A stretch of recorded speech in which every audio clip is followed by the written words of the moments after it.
Have you ever wondered why dogs often sneeze during playtime? This curious behavior, known as a play sneeze, actually has a fascinating explanation. Contrary to what you might think, these sneezes aren't due to allergies or respiratory issues. Instead, they're a subtle form of communication.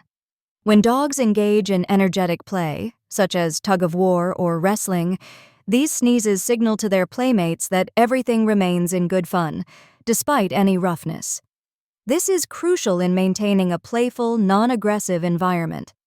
Interestingly, play sneezing is seen in both dogs and wild canines like wolves, emphasizing its deep evolutionary roots. In this way, a simple sneeze becomes a vital tool in the complex social interactions of dogs.